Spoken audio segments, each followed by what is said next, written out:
मुझे समझ में नहीं आया मैं कहाँ गलत थी।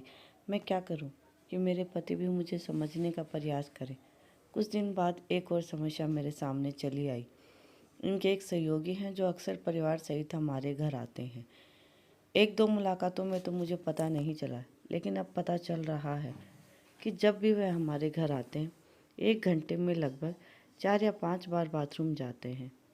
बार बार चाय भी मांगते हैं। बाथरूम जाना या चाय मांगना मेरी समस्या नहीं है। समस्या यह है कि उनके जाने के बाद हमारा बाथरूम चींटियों से भर जाता है। सफ़ेद बर्तन एकदम काला हो जाता है। हो ना हो उन्हें शुगर हो।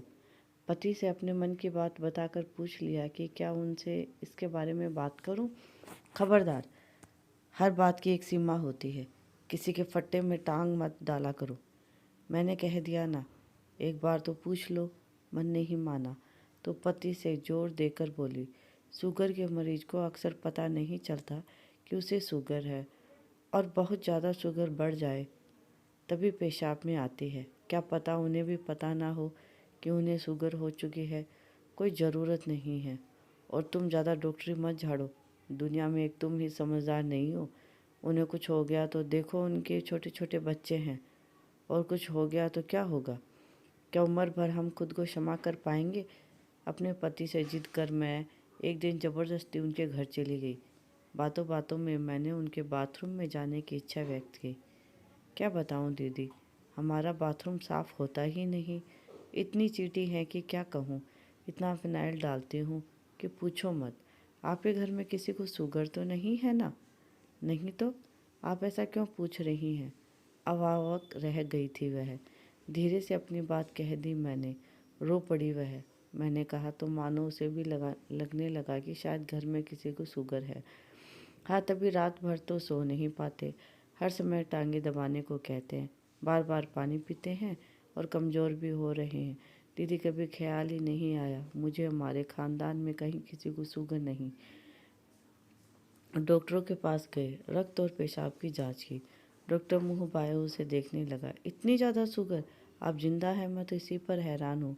वही हो गया ना जिसका मुझे डर था। उसी क्षण से उसका इलाज शुरू हो गया।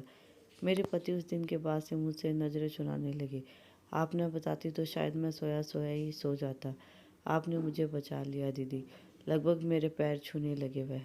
बस बस, अब दीदी कहा है तो तुम्हारा नाम ही लूँगी। देखो, अपना पूरा पूरा ख्याल रखना। सदा सुखी रहो।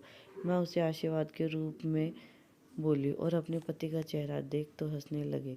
जय हो देवी। अब प्रश्न हो ना भई, तुम्हारा इलाज हफ्ता भर पहले भी शुरू हो सकता था अगर मैं देवी जी की बात मान लेता। आज भी यह जिद करके लाई थी। मेरा ही दोष रहा जो इनका कहा नहीं माना। उस रात मैं चैन की नींद सोई। एक बार भी ऐसा नहीं लगा कि उन पर मैं कोई कृपा, कोई एहसान करके लौटी हूँ। बस इतना ही लग रहा था कि अपने भीतर बैठे अपने चेतन को चिंता मुक्त कराई हूँ। कहीं ना कहीं अपनी जिम्मेदारी निभाई हूँ। अगले दिन सुबह सुबह दरवाजे पर एक व्यक्ति को खड़ा देखा तो समझ नहीं पाई कि इन्हें कहाँ देखा है। शायद पति के जानकार होंगे। उन्हें भीतर बिठाया। पता चला पति से नहीं, मुझसे मिलने आए हैं। कौन है यह? मैं तो इन्हें नहीं जानती। पति से पूछा। कह रहे हैं कि वह तुम्हें अच्छी तरह पहचानते हैं और तुम्हारा धन्यवाद करने आए हैं। मेरा धन्यवाद कैसा? मैं कुछ याद करते हुए पति से बोली। हाँ, कहीं देखो तो लग रहा है कि, लेकिन याद नहीं आ रहा है। रसोई का काम छोड़ मैं हाथ पहुँचती हुई ड्राइंग रूम में चली आई। प्रश्न सूचक भाव से उन्हें देखा। बहन जी, आपने पहचाना नहीं? चौक पर मेरी दुकान है। कुछ समय पहले आप और आपकी एक सखी मेरी दुकान के बाहर। अरे हाँ, याद आया, मैं और मीना मिले थे ना। पति को बताया मैंने। कहिए मेरा कैसा धन्यवाद। उस दिन आपने मेरे बेटे से कहा था ना कि वह ऊंचे स्टूल पर न बैठे।